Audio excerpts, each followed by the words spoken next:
Hello, hello, gorgeous people. It's so nice to see everyone. Hi, guys. I have the wonderful Simon Vance here. We said that we must have Simon back for a repeat call because we had this wonderful chat about his origins, what he did, how he got into what he was doing, and then he met his wife and he fell madly in love, and we ended up with him in America, and then we ran out of time. So we want to hear, as narrators, we need to hear the end of the story. And I was happily able to convince Simon to come back and tell us about his career since moving to America and the things that you realized. So what were you doing work-wise again? Let's start right at the point where you and your wife made the decision to relocate to America. Sure. I tell you what, though, I'm going to start off with something else, because I noticed when I went back over the last thing that we did, that because of it chooses to go, the camera goes to whoever's speaking, who's making the most noise. I was showing photographs of my granddaughter, and nobody saw anything as far as I could tell. Did it get cut off? Because it was showing you, because you were speaking at the time. So what I've done now, and I'm going to keep talking, so you keep quiet, Danielle. I will be quiet. I brought the photo, my favorite photo, down of me and my granddaughter, and this is me playing the guitar to her. It's about 2 months ago, but look, isn't she sweet? She's gorgeous, isn't she? So I just hope that everybody gets a chance to see that, just to show that she wasn't a fake, and I wasn't kidding when I said I had about 1,000 weird. or more. That's weird that should have shown part of it. So you know what I find most striking about that picture is the way she's looking at you. Oh yeah. Like, yeah, that's like she's worshiping me. It is. It's like a bond. And when they're that little, they remember those figures. They remember those moments. I think I remember the people that were like gorgeous. But to get back on track, because that's now, and we're talking 30 years ago when I first came over. The situation, of course, because I'm Cynthia is my current wife, and we've been married for over 20 years, 21 years now. And back 30 years ago, I was married to the mother of my children, my second wife, Diana. Right. And we came over because she had family in Berkeley. I think I talked about that a little bit, and wanted to be with them as they got older. And I saw the opportunity to become an actor over here, rather than get stuck with the BBC, because it's very hard to let go of Auntie Beeb's apron strings, as we call her. I've heard that from a lot of people, actually. Yeah. Why? Yeah. Well, it's a regular gig. I mean, you're paid monthly. You know, whereas as an actor, you can't guarantee any income at all, and what you'd get isn't much. So when you have a steady gig, and it was a relatively high profile, I was one of the team of presenters on BBC Radio 4, and so people knew me. My mother used to go, "Oh, I met somebody in the car walking the dog yesterday who said they listened to you." So it was always BBC 4. That's not just relatively high profile. That's like an institution. It is an institution. Yes. Well, I was in an institution, put it that way. Should be put back in one, I think people would say. But so I managed to pull myself out of that institution and came over to the States in '92 with the intention of doing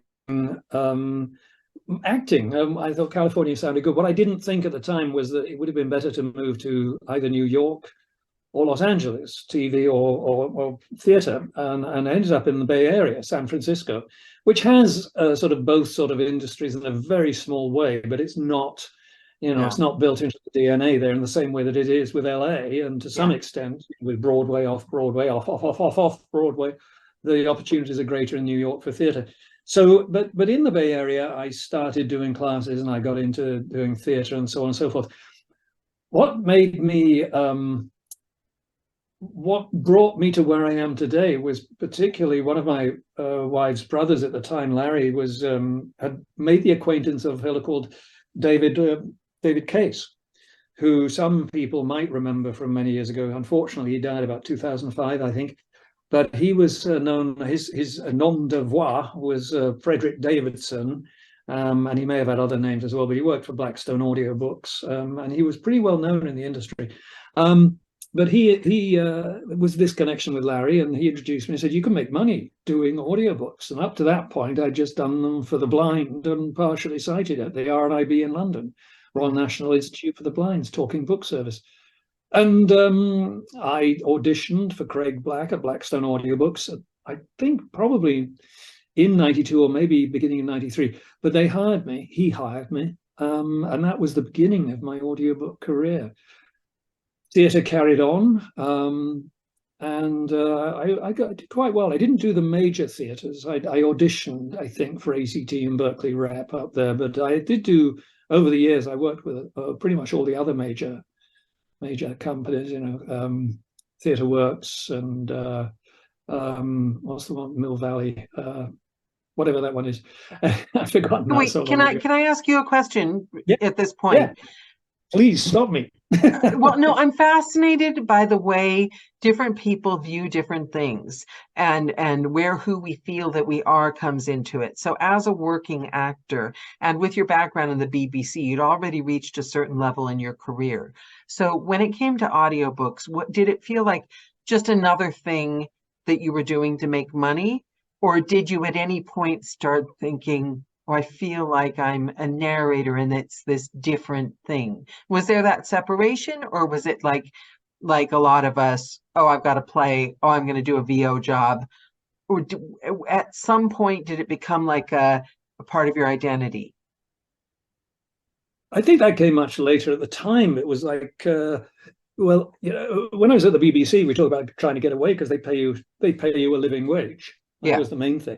Pension, huh? Whereas theatre doesn't. And so, like most actors, you had to have many strands to your guitar or bow or whatever it is. So, you know, I always think of Harrison Ford being a stained glass maker. Am I confusing something else? Anyway, he was a carpenter or something. I don't know. But he was a carpenter, I think. Yeah. That's right. Having other jobs. I think it was a guitarist who was a stained glass. Anyway, never mind.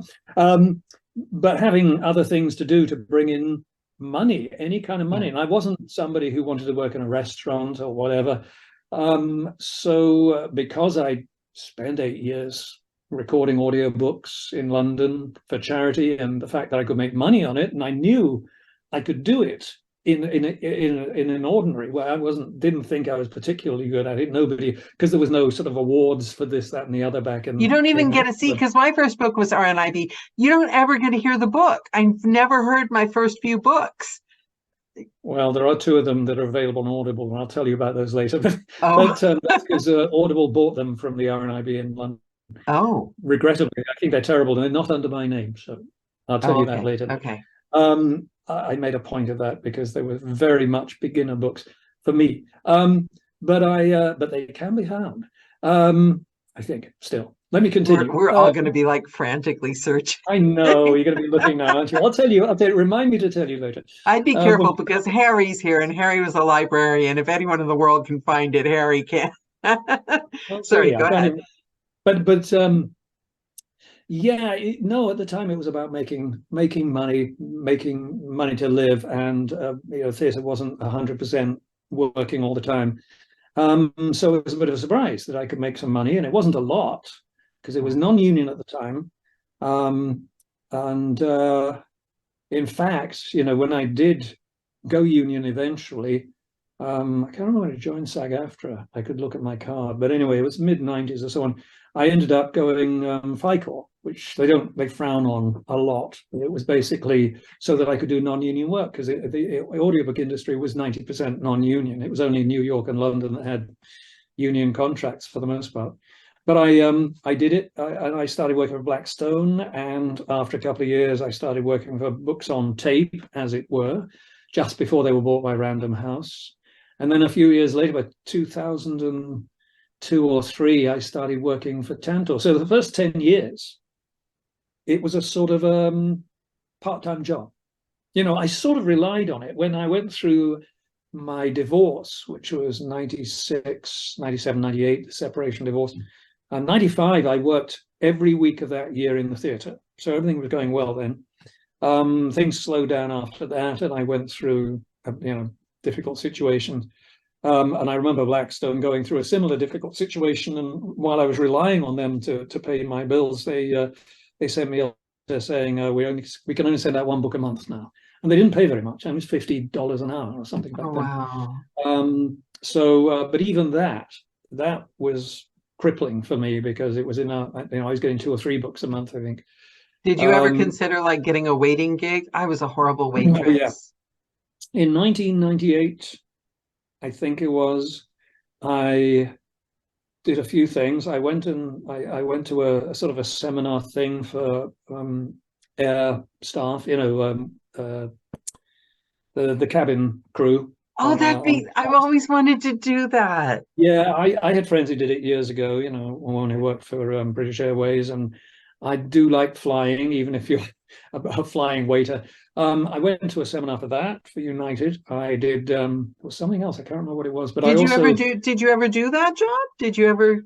No, I did the seminar, that was it. I never did any other job. No, I'm telling you about the ones that I went for. In my mind, I was going, I've got to find something else. So I went for a newspaper truck delivery thing for the local in the Bay Area. I was going to drive a truck and distribute newspapers, and I actually went in on the first day of my job. Or no, I went in and had the drug tests and everything. So they said, yeah, okay, you can start on Monday. I woke up Monday morning and I phoned up and said, I'm not coming in. I couldn't do it. I needed to stay committed to audiobooks, even though I think at that point I might have already done the bankruptcy and stuff, but I was in, depression and all the rest of it. I still love, because I have a theory. I had a similar story with like a horrible hotel.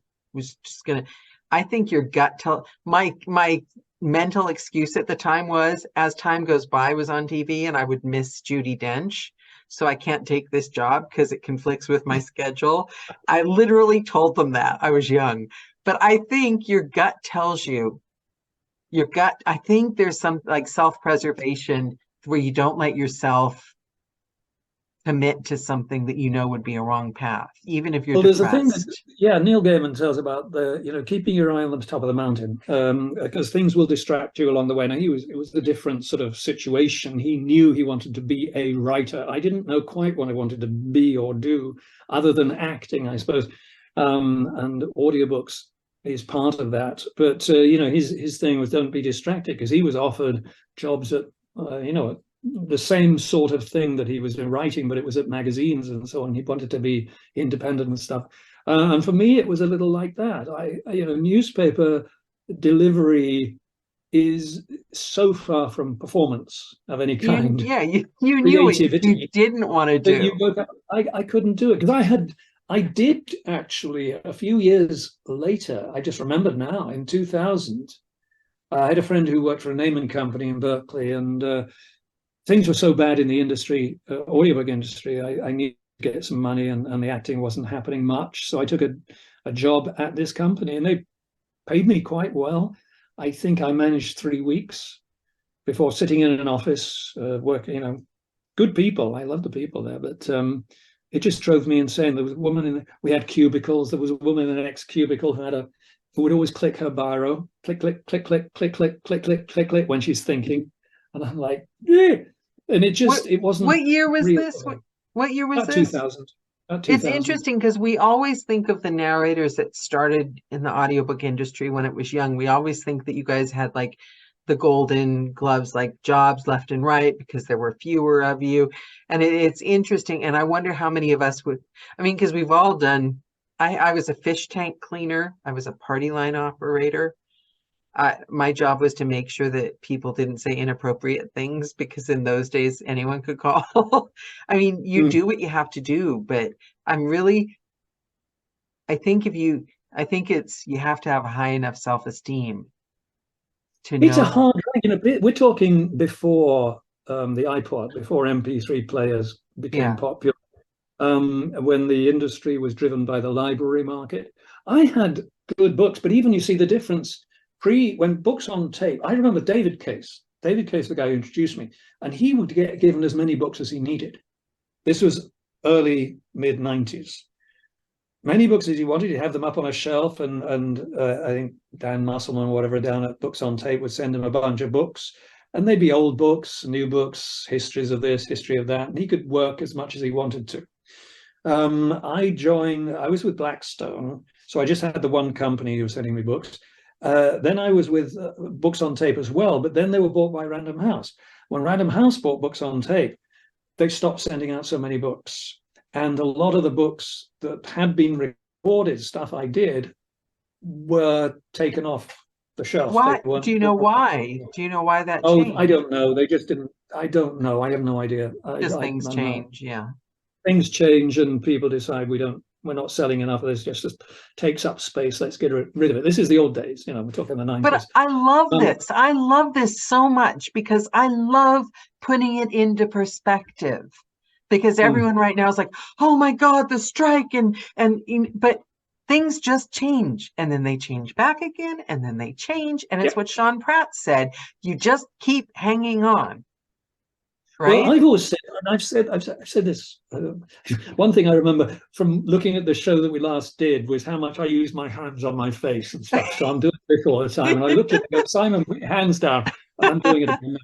But nobody anyway, else, they're listening to what you're saying, which was like so fascinating. I don't think a single other soul, only an actor would notice that about it. Of course.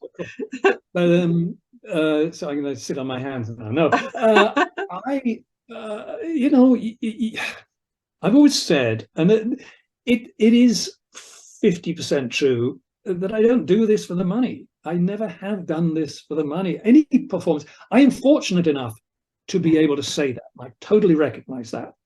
But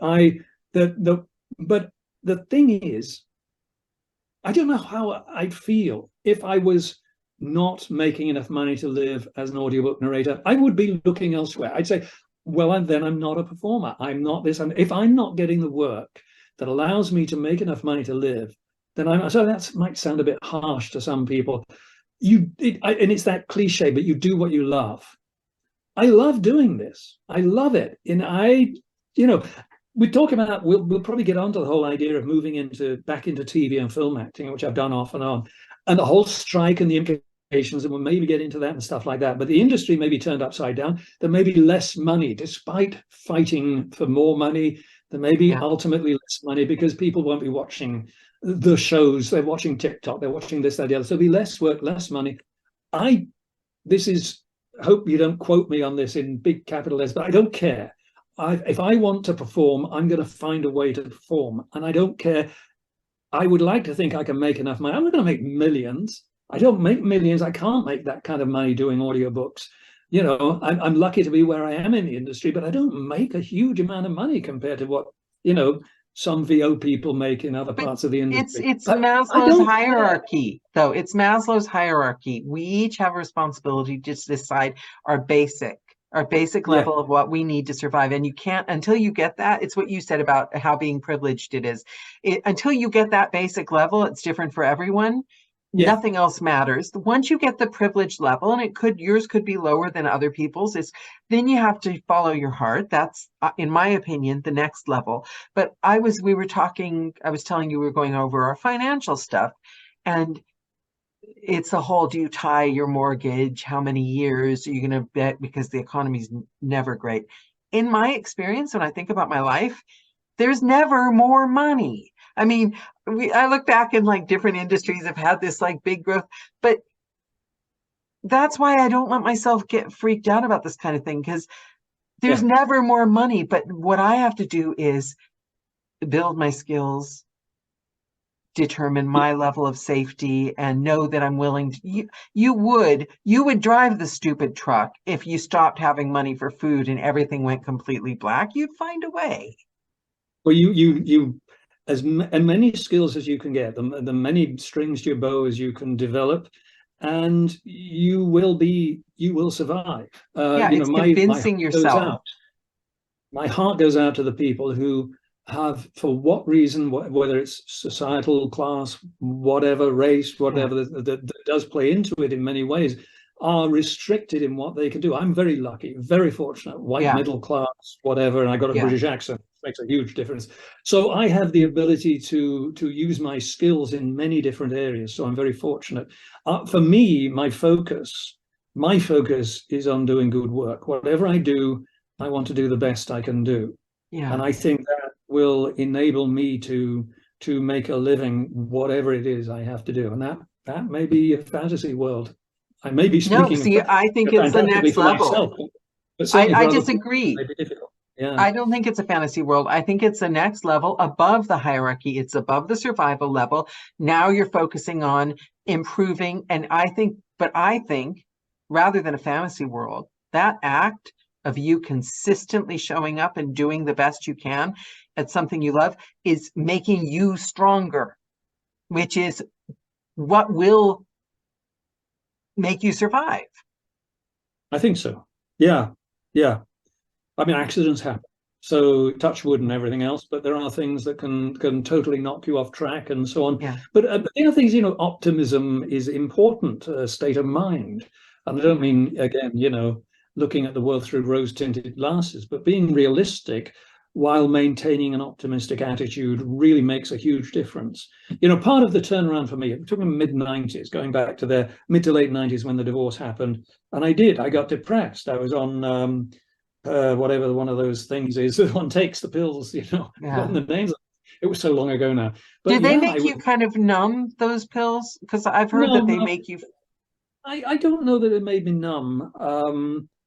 I think that it gets to be a point where it's all wood and no trees. I mean, it's all a bit of a blur, but you keep going. That's the thing. Yeah. You keep going and you don't go too far. I don't honestly know. I can't. It's so long ago now, 25 years ago now, that I can't really pinpoint the difference. What I do know is I made the choice to come off the damn things, which doctors do not advise. I wasn't on a high dosage in any sort. It wasn't that bad, but I chose to come off. And when you do that, you can crash every so often. And I'd have days of darkness.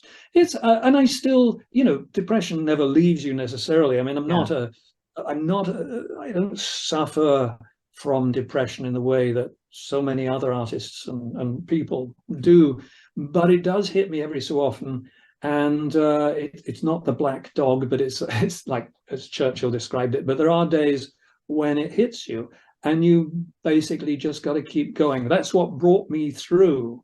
That's what I was going to say, is what brought me through. Some of it was, there were self-help books or something like that, but it was about, even something as simple as the Douglas Adams keep looking up rather than look at your shoes. There was a shoe layer in society in Hitchhiker's Guide to the Galaxy, because everybody looked at their shoes when they're depressed. Everybody bought shoes. So when the archaeologists dug down, they found big layers of shoes. That was an era of depression.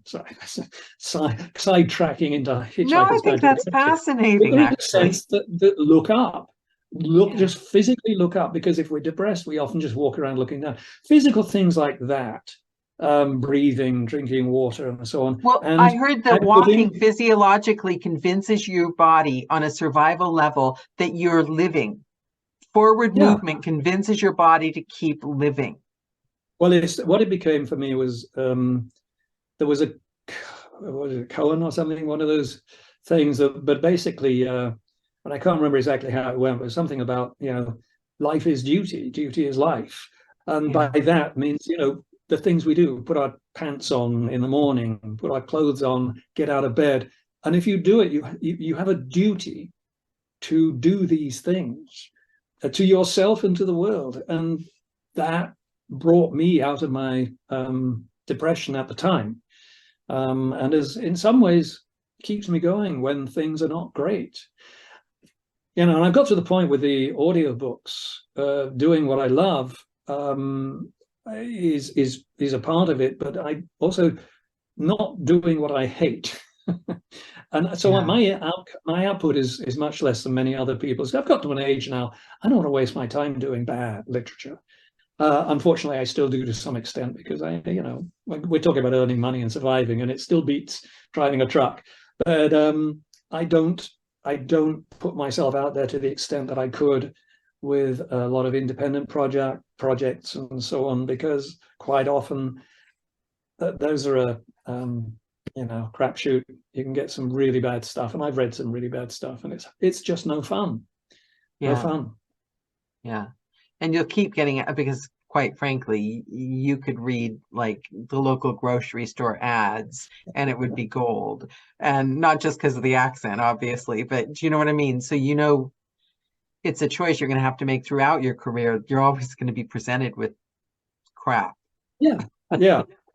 I mean, I get that, but it's yeah. I mean, talking, I could do the grocery store. As many people wonder why I don't do voiceover more, which is reading the grocery store ads, and it's because I've always had an issue with selling stuff to people. I mean, that's why I have a love-hate relationship with social media. With a lot of that is selling yourself to the world.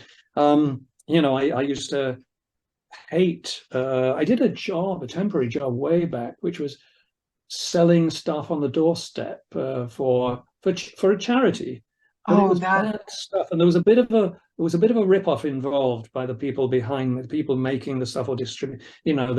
They take a huge slice of it, but the whole idea of selling something I didn't believe in necessarily, but even the stuff I believed in. One of the jobs I did when I was not earnings, late 90s. ACT had a whole sort of department of telemarketers for selling theatre I'm tickets and stuff horrible like at that. that. I couldn't do that. There was a wine company, a friend of mine had a wine distribution company or something like that, and you had to con your way. They get a whole spiel how to con your way into CEOs, getting to speak to them live on the phone. And I tried it once and couldn't do it. I can't sell what I don't believe in.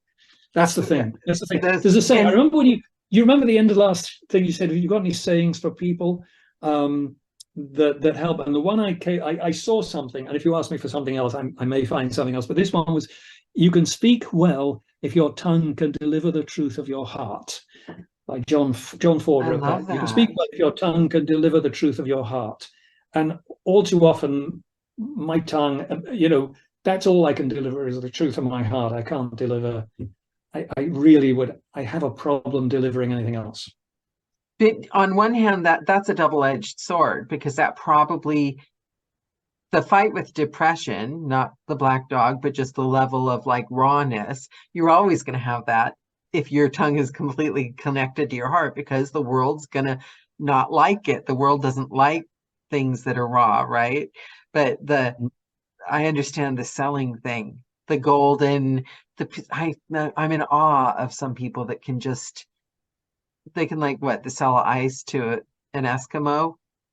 Yeah, Do you know what I mean? yeah. So it's an amazing trick to be able to do, and part a whole industry, voiceover. And I'm not judging the people who do it. It's just a different skill set. Yeah, it's a great skill, but I worked with I can't remember her name now, but I did a lot of classes in VO, and she loved me, and I did pretty well. But when it came to actually getting out there, my agent, my voiceover agent, will occasionally send me stuff, and I think he knows not to send me, most of this commercial stuff, because I just don't want to do it. when you're narrating, because it pays a fortune. yeah, I know. See, that's the thing. Okay. Like, she'll never watch this. I think my agent has clocked on that in the last 3 years, considering the fact I've not once been available, because I just will always choose an audiobook over a voiceover job, even though a voiceover job pays for 6 times the audiobook.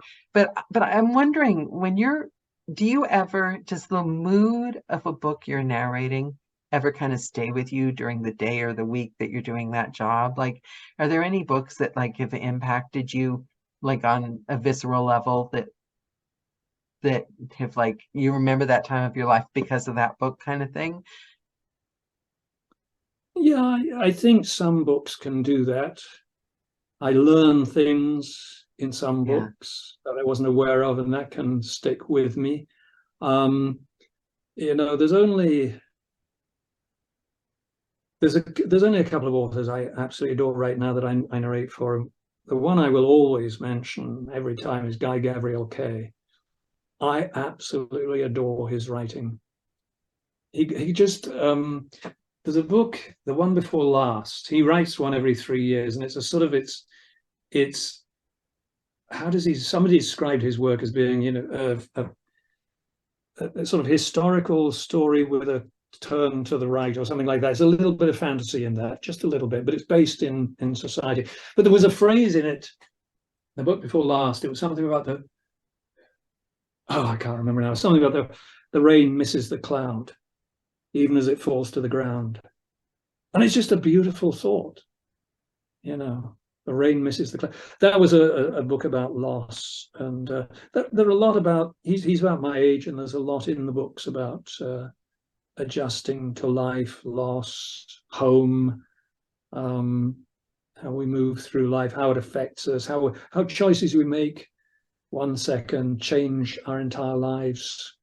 When we come to a crossroads or something, or a fork in the road. And it was just extraordinary. He has such a deft touch. His language is so good, and his writing is so beautiful. He's one of the people, for me, it's like skimming stones across the surface of the water, as opposed to wading through mud, which is the alternative. I'm gonna check that out. I'm a big fan. One of my all-time favorite, The Unbearable Lightness of Being. Even just the title just makes me so. I love that kind of book. I think is just,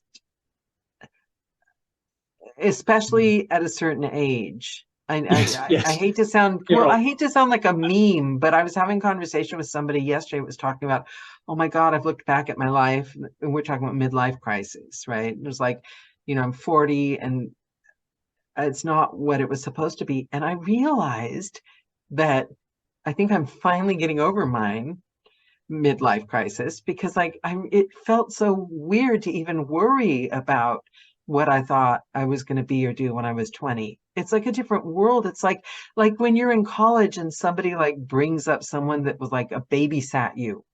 Do you know what I mean? It's just a different level of not having to worry about things, and you get different things. Well, I mean, not have to worry. I mean, I think we're still just so many worries still. I'm 67, and I thought that, when I was younger, I thought you get into your 60s and everybody's retired and you're all just sitting out there gardening and stuff. I'm working harder than I've worked in some ways. I mean, even just the fact of being able to afford to buy a house and have a garden. We've got a garden. I got fruit trees out here with peaches. I mean, and because my wife's away for a month, about halfway through that now, she'll be back. I've got to look after everything, and it's a real pain.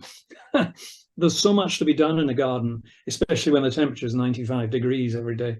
So there's, it's hard. I don't. I do look back and go, well, the kinds of things we worried about. Yes, different. I don't know. We worry about what we need to worry about at the time. The thing is not to broaden that to too much, but there are certain things to worry about and certain things not. We touched on that in terms of the work. Oh my God, the work's going away. Oh, the work's come back. Or the work going away. Yeah. When you get to the mid-60s, you go, well, that's just the tide going in and out. It's just going to happen. You've got perspective. The sky isn't falling. It's going to come back. Or you're going to find a different way to go. It's like industries come, industries go. Yeah. Maybe the audiobook industry will vanish. I don't think it will, but there's people going, oh my God, AI. I won't put that as the title of the call. Simon Vance. It will affect it. Yeah. Human beings, I mean, you only have to look at the pandemic. Who could have said that everything would shut down for a year and more? Yeah. And yet here we are still. Yes, a lot of people died, and there's all the other stuff. But I mean, in terms of fundamentally, existing, who knew we'd be in the same shape we are, that we were before in a way. But if you look at your child, if you look at the first half and then the second half of life, the first half of life, you get these profound, happy things, but they're always laced with this profound, what's going to happen, right? Like, you're in love. Oh my God, is this it? You're going to, is this going to be my career? Am I doing the right thing? Everything just feels like life or death or break. But when I think the second half, you get the profound grandchild looking, things like that, the look on the grandchild's face, the sorting out your home so you can take care of yourself, feeling like, wow, I'm in charge, right? We get what you said, I don't want to do books that are awful right now. I'm privileged. You really feel the moments you're privileged in, don't you? Let me say, because I think the other thing you have to bear in mind as we go through life is the chemicals in our body are different. They really are. The things that motivate us when we're younger are not the things that motivate us now. And I look at my life, and I've talked about how, I'm my third wife. We've lasted 21 years plus, and we'll go on forever as far as I can tell. But the first two, it was, and relationships I had in that first part of my life were hard because, the whole sex thing, the drive that we have as we're young, we're motivated by different things. We make mistakes in relationship and so on, motivated by the chemicals going through our body. And I don't mean drugs and whatever, although that can do it too. But I mean just the natural hormones and stuff. That's and a good point. As they settle down, so that changes. So me sitting here and going, yeah, I don't want to do things I don't enjoy.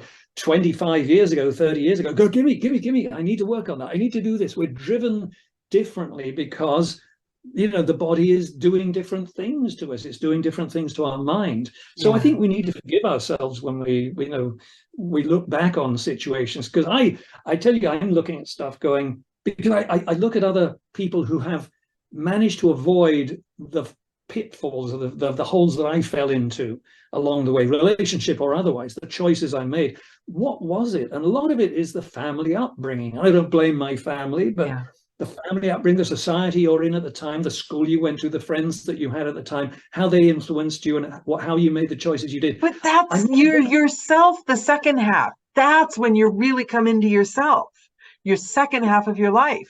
The first half is all that, sorting through that. Yes, but I met a guy the other week, and he was a fighter pilot. Hazard Lee's his name. He's written a book called The Art of Clear Thinking. It's phenomenal. But he must be in his mid-late 30s now. But he, like me, he went to air shows when he was young. He remembers at 5 years old going to an air show and seeing a plane, wanted to be a pilot. I did. I went through that. He became the pilot. He became a Top Gun. He flew the most expensive fighter this country's produced. He's brilliant, absolutely brilliant. And I think, what's the difference? Where did I go off here? And part of it's going, I got interested in girls or something. It's not to say he didn't, but I got distracted, and I had this drive to be a performer. I had this. He became ultra focused. That's not to say he's not a performer of a sort. Right. But it's different. These choices, these things that make us do things, it's really interesting. It's our choices, but they're influenced by so much else. My God, we've got terribly into the weeds here. I love the weeds. I love the weeds. And I love the way that wraps that up, because the person that I was talking to, I remember how upsetting it is when you realize that you're no longer the young, hot, and you're suddenly like, what am I now? And when you look out there, it doesn't look like that. And it's like, I just wanted to say to this person, wow, actually, it's not bad. Yeah. I wouldn't trade. I wouldn't go back. Okay, I want to go back. We've just got you doing audiobooks. How long was the dry spell? How long was the Blackstone thing? Well, it wasn't dry. It was the dip there. I don't know, a few months. It wasn't good for a year or two. In there, I think 98, 98. But the big turning point for the industry as a whole, and of course, because I was riding the wave, I was sort of up the front, although the waves weren't very high, I was able to surf a little bit. So I had work that was coming in, although I was looking for other things to fill in. But then MP3 players started. And then, of course, the iPod, 2000, 2001. And a couple of years later, it was like you couldn't not get work. It was just endless. And I stopped doing theatre. I made a choice about 2005 because I was, in the first few years, I was flying to New York. I was flying to Seattle to record audiobooks because people wanted you in their studio. Usually, and this happened, I remember Laura Wilson of Macmillan, I was hired to do something for Macmillan in New York. And after the first day, she said, well, I think we can let you just do this at home. Not this one, we'll finish this one here, but you can work at home because you're a good self-director.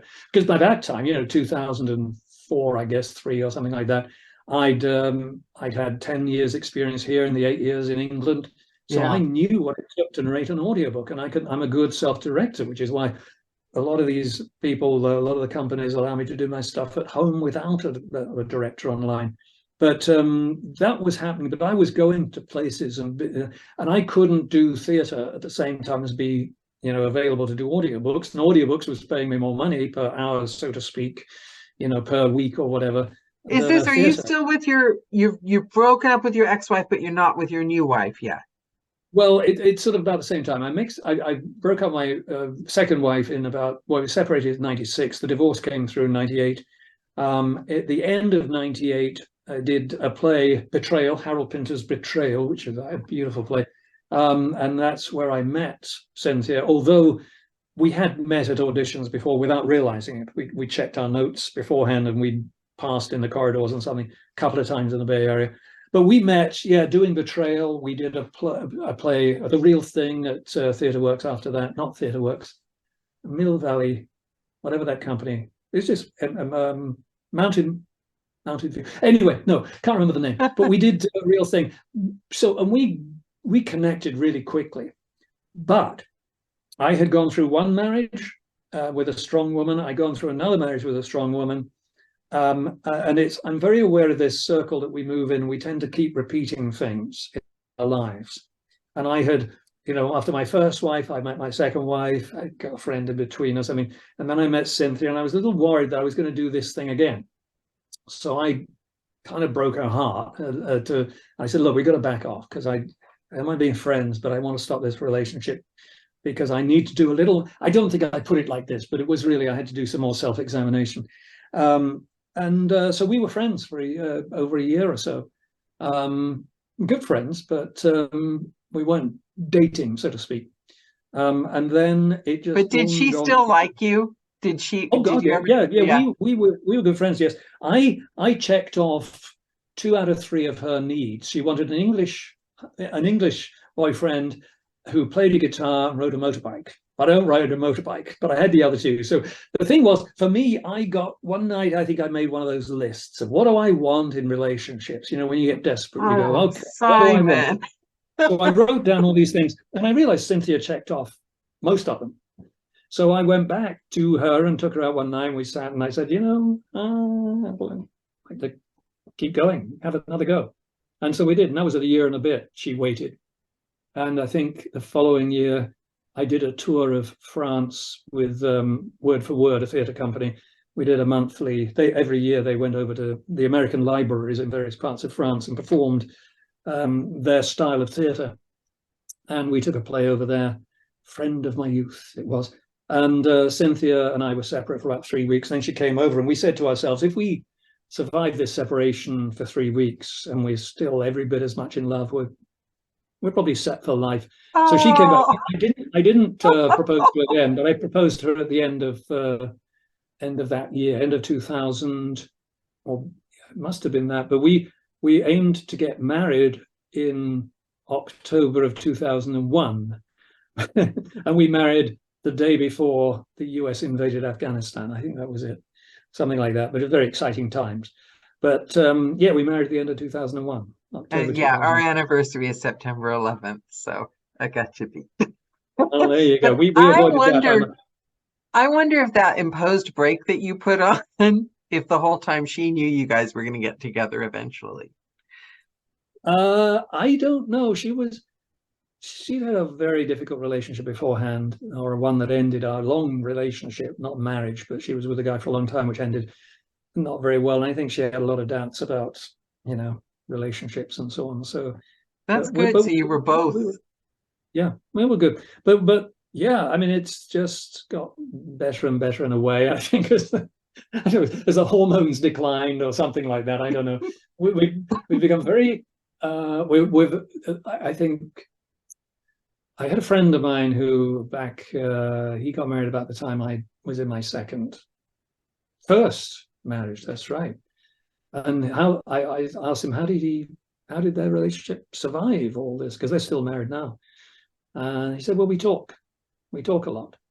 And I think you have to have that sort of equal level. The thing I found, not to get too analytical, but I was always the softie, if you like. And so, I'd be up and down. My first and second wife are very fixed in where they were at. And they didn't have a lot of sympathy, and I'd come back from a day's news reading from my second wife, and I'd be like, having read all these awful stories and things, I'd be almost, not a lot, but every so often I'd have hard day about reading disasters and so on, and I'd be very emotional, and she'd be like solid, and there wouldn't be any quite understanding of what I was going through. Whereas with Cynthia, it's like we change places. You know, one's up, one's down, one's up, one's down, and it's a very malleable situation. Sometimes we're both down, and that's not fun. Sometimes we're both up, and that's great. But we have an understanding, and that's I think part of the key to why we've lasted so long. I think it's a second part of life thing. You've learned from experience, and you find your way around things, and you find a happy place. You know what you want. Yeah. I think that's more romantic than the blowout fights and arguments of youth. Yeah. I'm just going to mention, because in case we forget, if you want to look them up, I think they're still there. The books on Audible that I did in the mid-'80s. Oh, yes, you know we're all going to I can't remember the name I used. But the names are the Brian Aldiss, and it's Heliconia. It's Hellicinia, I think, Heliconia, something like that. But he did a Heliconia spring, summer, and winter, or something, or summer, autumn, winter. There were 3 books. The first book was done by my dear friend Chris Slade, who I think I mentioned in the last thing. He got me into the RNIB first, or pointed towards it, because he'd done it, and he did the first book. He never became an audiobook narrator. This was really just a hobby for him briefly, but I did the second and the third of the series, and they're under a different name, and I honestly can't remember what the name was, but it's Heliconia something by I think it's Brian Aldiss. Anyway, I'd love that. But it's a very young me, and it's I don't know, but Audible, after I left, I think it was the early 90s, they sent a letter around saying, the RNIB sent a letter around saying, we've had an offer for these books. And I think they only paid like $250 for the whole thing, you know, for the 2 books, or each book. So it wasn't a big money maker, but they bought the rights to it from the RNIB. Okay. So, I have an audience question. Please. Kim would like to know, have you ever been starstruck when meeting or working with someone? And if so, who? It's happened. I mean, not starstruck to the extent that I can't speak or anything like that. I've been around, you know, back when I was young, we knew people in theatre and stuff, not big names or anything, but there's a sort of, you don't want to be starstruck, you don't want to be you know, gobsmacked and speechless. But or at least not show it. Yeah, I've had connections. I'm trying to think. Well, the most notable one for me was back when I narrated Rod Stewart's autobiography, decade or so ago, actually more than a decade. No, it was about a decade ago. And I got a message from my agent that Rod Stewart loved what I'd done and sent me a compliment. And I said, wow, that's great. Do you think I can respond to it and thank him for liking me? And they said, sure. So I sent an email to Rod, and he wanted to get together, and we ended up phone calls a couple of times, and it turned out I was pushing my cart through Sprouts one Tuesday afternoon, just before my wife's 50th birthday, and he called up, and I'm in the middle of Sprouts talking to Rod Stewart, Sir Rod Stewart now, and he said, can we take you out for a meal in Beverly Hills? I said, yeah, how about Tuesday or Wednesday? Well, can we make it Tuesday? And it's my wife's 50th birthday. Can she come? Yeah. So Cynthia and I went out, and we sat in a very high-class restaurant in Beverly Hills. And wait, did you go home and say, by the way, Cynthia, you want to go see Rod Stewart for your birthday? She was she was with me in Sprouts, but I said, hey, treat for your birthday, because I haven't got anything planned. It was only a couple of days, and it's her 50th, for heaven's sake. I must have known. But anyway, so with Rod Stewart and Penny, his wife, and we had a lovely evening. And I said, yeah, we loved, because he was doing his stuff in Vegas. And I said, we'll come out and see you maybe. And he said, oh, yeah, no, let us know, because we'll fly you out there. So in November, so that was October, because my wife's birthday's then. A month later, we drove out of Van Nuys Air Base, not Air Force Base, the airport, and flew with Rod to Vegas, saw his show, afterwards went for a meal in the Gordon Ramsay's restaurant there. And it's quite open, so we had sort of security people standing around behind us, keeping everybody away. Not that there were crowds like that. But I was there in the world, his lighting people who, like the guy who lit the Sochi Olympics and all kinds of things. So, and my wife fortunately took photographs of us. And then he flew us back to Van Nuys, and that was it. And I kept in touch with Rod for years. Pandemic kind of stopped that, but we were going to get together again. I did see him backstage a couple of times. One time was in the green room at Hollywood Bowl. Johnny Depp was there, Gene Simmons of Kiss, and Jeff Beck. And I'm so glad I saw Jeff Beck across the room, one of my favorite guitarists, and I caught his eye one time, and I thought, I'm going to go over and chat. It was just, that was almost harder than meeting Rod Stewart, because and he was so nice. And of course he died just recently. So that was a phenomenal one. But that was, but along the way, I mean, I did Steve Howe's autobiography too. He's a guitarist with Yes, and I loved Yes. Oh, I love Yes. And I got to talk on Zoom with him, a long chat. I want to meet Penelope Keith. That's the one person I'd love to meet. Those were the first audiobooks I ever listened to, was Penelope Keith. Patrick Stewart, if we think about just actors, Patrick Stewart, I met, I was doing the Actors Centre in London, and I met somebody who knew Patrick, knew he was doing stuff in here. He was 92 when she knew I was coming over. She said, say hello to my friend, Patrick Stewart. He's doing Star Trek thing or something. I said, okay. So I got his phone number. I phoned him up, and I wish I'd kept it, because he called me and left a message on my answering machine. Hello, this is Patrick Stewart. Simon Vance. But I went down and I watched. I watched an episode of Star Trek being made, The Next Generation, and I also went back a few years later, after I'd separated from my wife, for the final episode of the season, and watched a little bit of that being made as well. And that was a sort of a starstruck moment, because I'm a huge fan of Patrick Stewart. Yeah, see, there's something. Okay, now I'm mindful of time, and I want to ask you another question I've got. Sure. From somebody in the audience, and then also, but you said something really good earlier, so I'm not sure which one I like better. Famous last piece of advice. Wait. Okay. I think we lost that question. Sorry. Ooh. It was, what are you most proud of in your entire life? Is there the thing that you're the most proud of? And then James, I'll throw them all at you. 2 questions. What are you most proud of in your entire life? And then James wants to know, what is a typical home recording session like for you? Okay. The proud thing is interesting. There's, because there's always family means more than anything. So, I'm not sure whether they mean, professionally or personally. Personally, I'll begin because it's kind of obvious, because it's connected to my granddaughter. But I was in England a month or so ago, and my son and his wife had taken my granddaughter over to meet English family, and my other son was there too.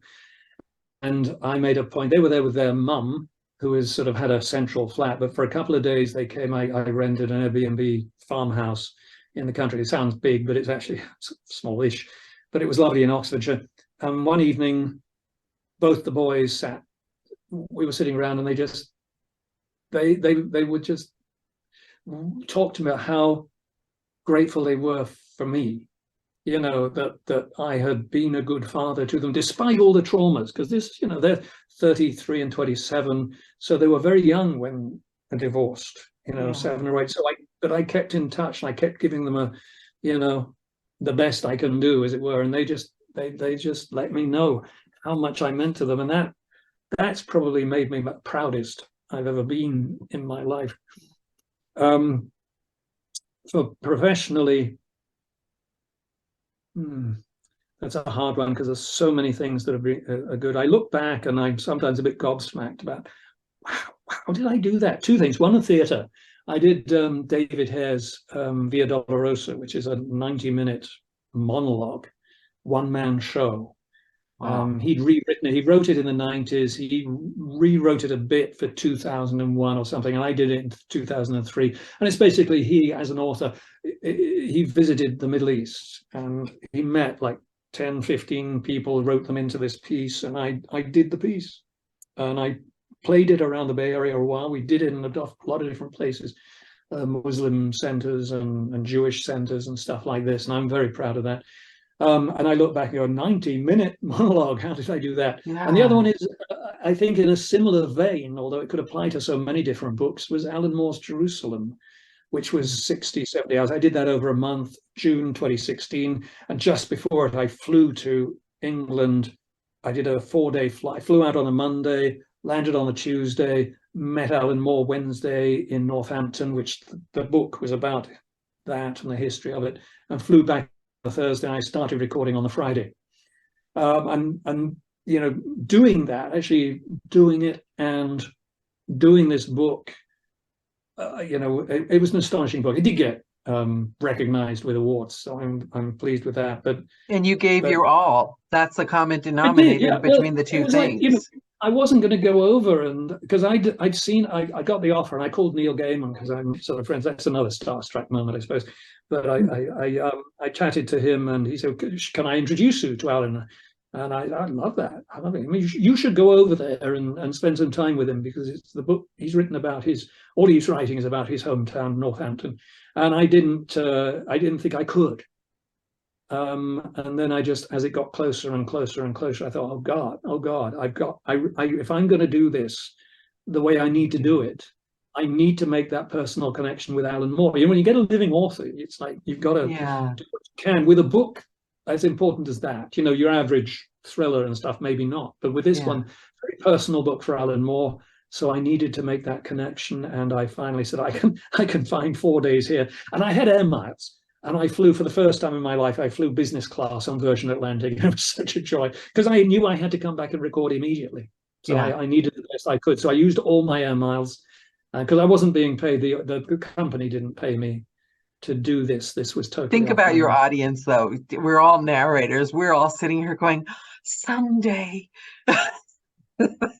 That's like amazing. That's amazing. Okay, so we'll close up with this question. You gave me a good final last words piece of advice earlier in the call, so I will revisit that one. And we'll use this time for a guest question. James Romick would like to know, what is a typical home recording session like for you? That was the other part. Typical home recording session. Well, when I mean, the preparation ahead of time, I always do a breakdown I write down, because I'd like to be fairly scheduled. I have a list. This is the book I'm doing right now, so it's got all the chapters. You know, let's see. There's the one I did previous to this, Eagle's Talons. Oh, that's with the girl with the dragon tattoo, the latest book. So that had 85 chapters, and I put them down. I put them how long each, how many pages in each, and then when I'm doing the editings, I do a rough edit. I then write down the duration of each one, so I know roughly how long the book is. So I'll do that as a beginning thing.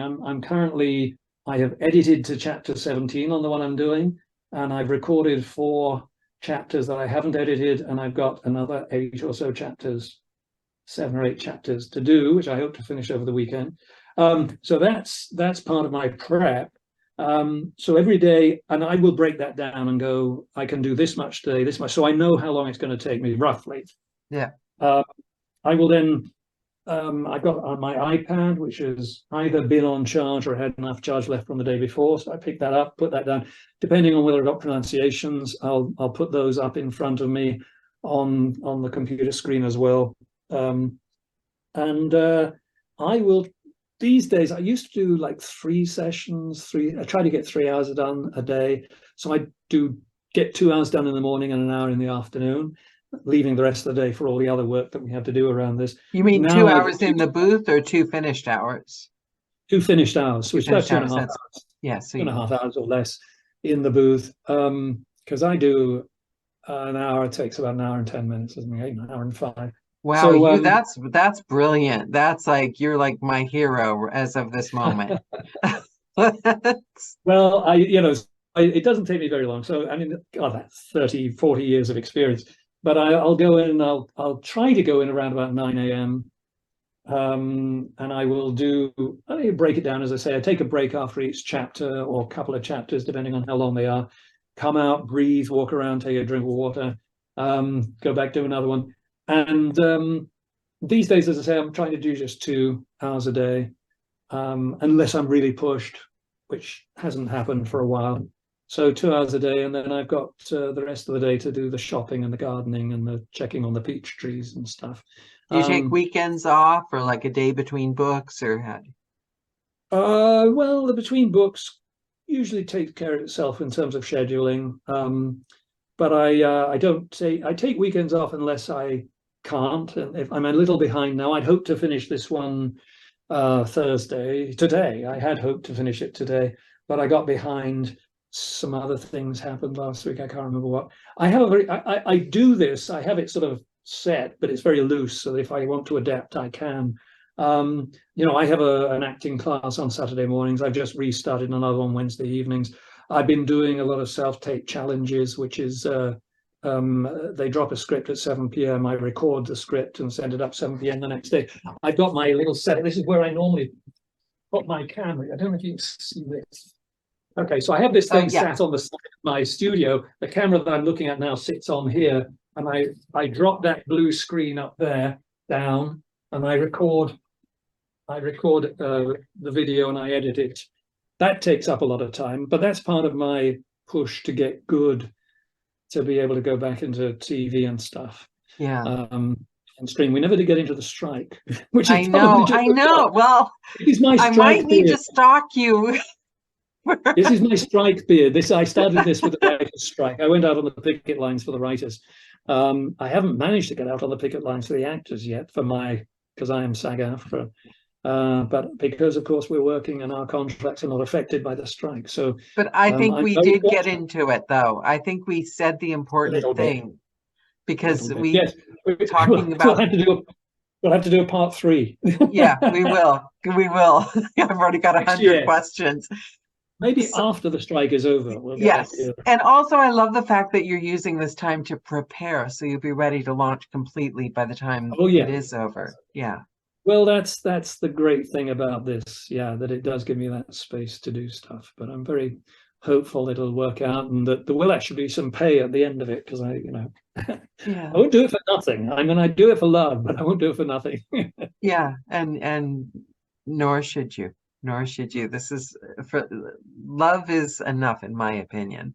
And somebody said that's why he's Simon Vance. I think James said that, but he was saying it also probably about the doing 1 hour and an hour and 10 minutes. We're all still kind of lifting our mouths up off the floor from that one. So Simon Vance, this has been, I really do want to stalk you for a third call, and considering how cheeky I'm willing to be, but this has been wonderful. I think that's why you're a consummate actor. You always leave us wanting more.